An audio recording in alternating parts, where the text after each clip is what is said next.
तो हेलो दोस्तों, कैसे हो आप सभी लोगों का स्वागत है फिर से एक नए सी वीडियो में। तो आज हम लोग पढ़ने वाले हैं चैप्टर 2 का ऑब्जेक्टिव प्रश्न 2027 बोर्ड के लिए। तो आप लोग जल्दी जल्दी से आ जाइए देखने। तो चलिए हम लोग देर नहीं करते हैं और शुरू करते हैं यहाँ पे चैप्टर नंबर 1 से। विष के दांत के लेखक हैं नलिन विलोचन शर्मा। ठीक है, तो ये हम लोग का फर्स्ट नंबर प्रश्न है। विष के दांत शीर्षक पाठ किस कहानी संग्रह से लिया गया है? तो विष के दांत शीर्षक पाठ ये लिया गया है विष के दांत तथा अन्य कहानियां से लिया गया है। ये आपको याद रखना है, विष के दांत तथा अन्य कहानियां से ये लिया गया है और इसके लेखक हैं नलिन विलोचन शर्मा। ये भी आपको याद रखना है। ठीक है, चलिए आगे हम लोग का प्रश्न है दूसरा नंबर कि सेन साहब की कितनी लड़कियां थीं? तो सेन साहब की 5 लड़कियां थीं। 5 लड़कियां थी सेन साहब की और पांचों का नाम क्या था? तो सीमा, रजनी, आलो, शेफाली, आरती। सीमा, रजनी, आलो, शेफाली, आरती, ये 5 बहनें थी खोखा की या कासू की। ठीक है, ये भी आपको याद रखना है। और वो कैसी थी? तो सुशील थी। ठीक है, चलिए आगे हम लोग का प्रश्न है तीसरा नंबर प्रश्न है हम लोग का कि सेन साहब की लड़कियां कैसी थी? देखिए अभी नाम आपको बताएं, सेन साहब की लड़कियां सुशील थी, स्वभाव से सुशील थी। उनको मतलब जो बोला जाता था वो करती थी। ठीक है, चलिए आगे हम लोग का प्रश्न है चौथा नंबर प्रश्न कि विष के दांत के लेखक कौन है? विष के दांत के लेखक मतलब इसके कवि कौन है, लेखक कौन है?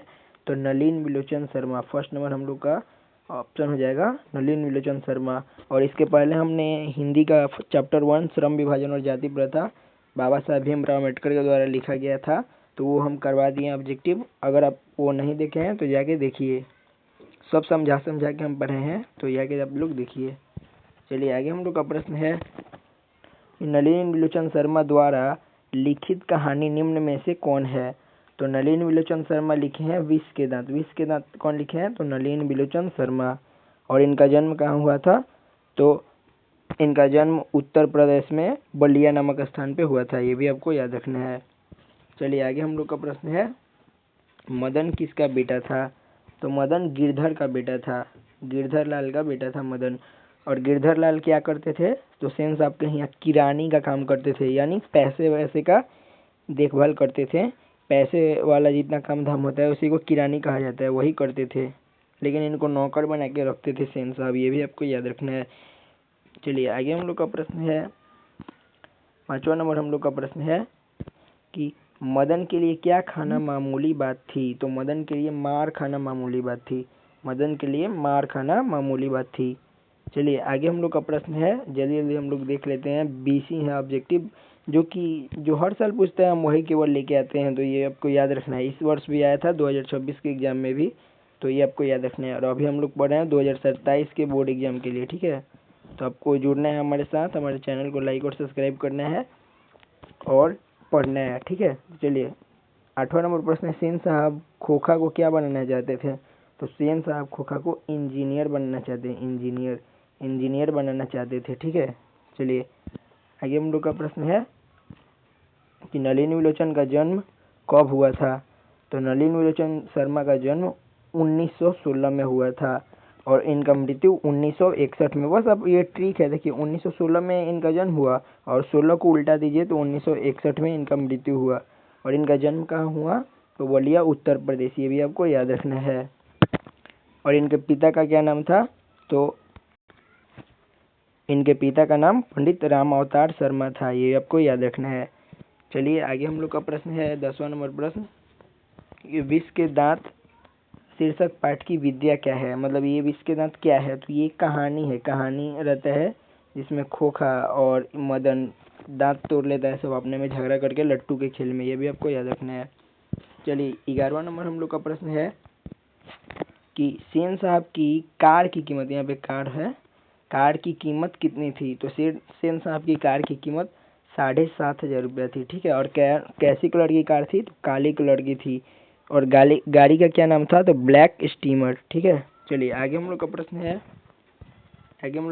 है कि 11वां नंबर प्रश्न कि सेन साहब की आंखों का तारा कौन था? तो सेन साहब की आंखों का तारा खोखा था, खोखा यानी कासू। खोखा, खोखा कासू का ही नाम है। अगर आप बंगाल में जाइएगा ना तो बंगाल में बच्चा बच्ची को खोखा खोखी कह के बुलाया जाता है, ये आपको याद रखना है। चलिए आगे हम लोग का प्रश्न है 12वां नंबर, ज़्यादा नहीं है, जल्दी जल्दी देख लेते हैं हम लोग।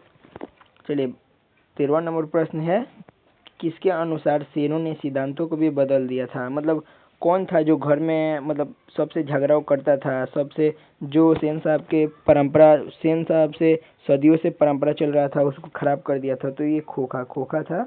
यही सेनों ने सिद्धांतों को भी यही बदला था, खोखा।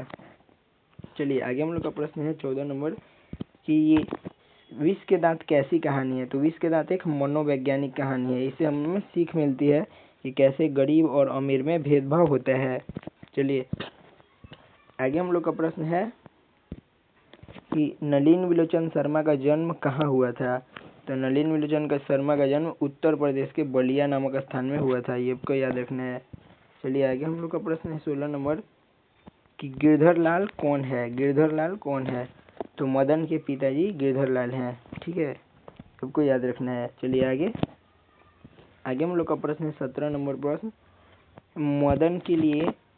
मदन ने कासू के कितने दांत तोड़ डाले। तो मदन ने कासू के दो दांत तोड़ दिए, ये आपको याद रखना है। चलिए आगे हम लोग का प्रश्न है 18 नंबर प्रश्न कि सेन साहब की कार को खतरा हो सकता है तो किससे था। सेन साहब की कार को खतरा किससे था। तो ये सेन साहब की कार को खतरा खोखा से था। उनका ही बेटा खोखा बहुत ही झगड़ालू था, वो हर बात में अपवाद था, वही बहुत झगड़ा करता था सबसे और उससे ही कार को खतरा था। चलिए 19 नंबर प्रश्न हम लोग का प्रश्न है, सेन साहब की नई मोटर कार किस कलर की थी, किस रंग की थी या किस कलर की थी। तो ये काली कलर की थी, काला। ब्लैक स्टीमर गाड़ी का नाम था और दाम कितना था। तो 7,500। और ये किसका था। तो सेन साहब का कार था। चलिए आगे हम लोग का प्रश्न है, लास्ट प्रश्न है। आगे हम लोग का लास्ट प्रश्न है कि यहाँ पे नलिन विलोचन जी की मृत्यु कब हुई। तो नलिन विलोचन शर्मा का मृत्यु 1961 में हुआ था। हम आपको ट्रिक से याद नहीं करवाएं। देखिए उनका जन्म 1916 में हुआ और उसी को उलट दीजिए यहाँ पे, तो 1961 में इनका मृत्यु हो गया। तो ये आपको याद रखना है। और बस इतना ही प्रश्न था, जो जो इम्पोर्टेंट है हम उतना ही केवल करा रहे हैं आप लोगों को, ये आपको याद रखना है। और हमारे चैनल को लाइक और सब्सक्राइब आप लोग कर लीजिएगा और हम चैप्टर वाइज चैप्टर पूरा करवा देंगे आपको। पूरा क्वेश्चन बैंक का क्वेश्चन जो जो इम्पोर्टेंट है वो सब करवा देंगे। तो आप चैनल को लाइक और सब्सक्राइब कर दीजिएगा। चलिए वीडियो को यहीं पे समाप्त करते हैं। धन्यवाद।